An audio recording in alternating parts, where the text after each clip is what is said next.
আসসালামু আলাইকুম বরিশালবাসী। তো বরিশালবাসী কারা কারা আছেন ফুচকা চটপটির পাগল? আমার মনে হয় বরিশালবাসী সবাই অনেক অনেক বেশি ফুচকা চটপটির পাগল। যেরকম আমরা এই ঝুম বৃষ্টির ভিতরে যখন ফুচকার ক্রেভিং হয় তখন আর নিজেদের ধরে রাখতে পারি না, বের হয়ে যাই বাসা থেকে একদম ছাতি নিয়ে ভিজতে ভিজতে। তো যারা বরিশালের বিএম কলেজ মসজিদ গেটের সামনে একটা মামা ছিল, তার ফুচকা চটপটি খেয়েছেন, তারা নিশ্চয়ই জানেন যে তার ফুচকা চটপটি কতটা ফ্লেভারফুল এবং ভালো। আমি আগের কথা বলতেছি, এখন কীরকম হচ্ছে না হচ্ছে সেটা পরে বলবো। আর মাঝখানে সে অনেক দিন উধাও ছিল, অনেকেই তাকে খোঁজ করেছেন এবং আমিও অনেক খুঁজেছি এবং অনেকেই এখন পেয়ে গেছেন, কারণ সে একটা নতুন দোকান দিয়েছে ছোট। তো সবাই মনে হয় বেশিরভাগ মানুষই তার ঠিকানা খুঁজে পেয়েছেন, আমরাও খুঁজে পেয়েছি। সেটা হলো গিয়ে বিএম কলেজ মসজিদ গেটের আরেকটু সামনের দিকে, যেটা হলো গিয়ে বাস স্ট্যান্ড, নতুল্লাবাদ বাস স্ট্যান্ডের ওই দিকে মিঠাই, তারপরে টেস্টি ট্রিটের যে বিএম কলেজ মসজিদ গেটের যে শাখাগুলোর দোকান আছে, তো ওদের আরেকটু সামনেই রাস্তার অপোজিটে। তো এই তো চলে আসছি মামার ফুচকার দোকানে। তো আমরা সবাই মামাই ডাকি। তো তার ফুচকার দোকানটাও এখন মামা ফুচকার দোকান দিয়েছে নাম, ভালো লাগছে।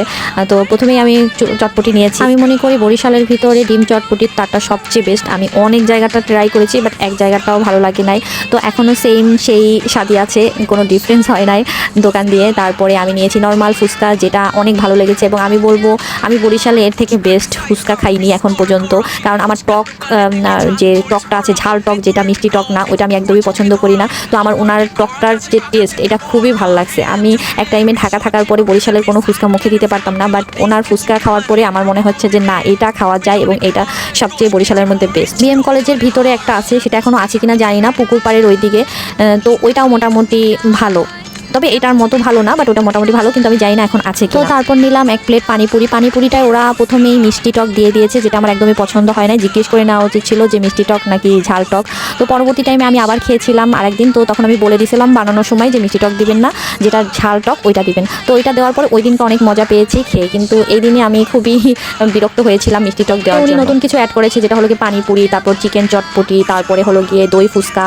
তো আমি চিকেন চটপটিটা ট্রাই করি নাই, পানিপুরিটা ট্রাই করেছি। দই ফুচকা আমার অত বেশি পছন্দ না। আমি বলবো সবচেয়ে মামার বর্তমানের যদি হিট লিস্ট থেকে থাকে তার নিউ নতুনত্বের ভিতরে, তাহলে একবার বলবো যে আপনারা দই ফুচকাটা একবার হলেও টেস্ট করে দেখেন। কারণ যারা দই ফুচকা পছন্দ করেনও না বা ট্রাই করতেও চান না, তাদেরও অন্ততপক্ষে একবার দই ফুচকাটা ট্রাই করা উচিত। এটা অনেক অনেক বেস্ট, অনেক অনেক বেস্ট। আর হলো গিয়ে দই ফুচকাটার আমার দামটা একটু বেশি লাগছে, 80 টাকা আমার মনে হচ্ছে একটু বেশি।